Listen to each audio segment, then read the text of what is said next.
ஆன்மீக வரலாற்றின் அடிப்படையில் மன்னன் மகாபலியை வரவேற்கும் விதமாக ஆவணி மாதம் திருவோண நட்சத்திரத்தில் மலையாள மொழி பேசும் மக்கள் ஓணம் பண்டிகையை உற்சாகமாக கொண்டாடுகின்றனர்.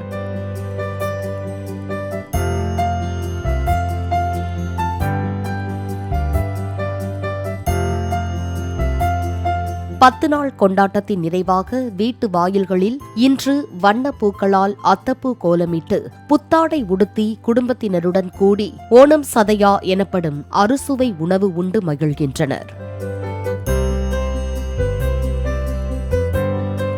ஓணம் பண்டிகையையொட்டி ஆடல் பாடல் கலை நிகழ்ச்சிகள் மட்டுமின்றி பாரம்பரிய விளையாட்டுகளான கயிறிழுத்தல், களரி, படகு போட்டிகள், பாரம்பரிய நடனப் போட்டிகள் களை கட்டியுள்ளன.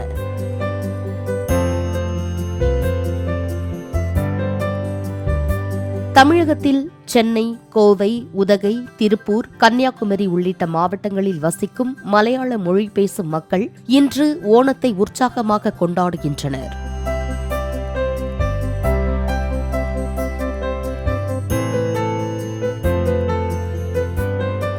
வயநாடு நிலச்சரிவு காரணமாக மாநில அரசு சார்பில் ஆண்டுதோறும் நடத்தப்படும் ஓணம் விழா இந்த ஆண்டு நடத்தப்படவில்லை. இருந்தபோதிலும் ஓணம் விழாவை பெரும்பாலான மக்கள் உற்சாகமாக கொண்டாடி வருகின்றனர்.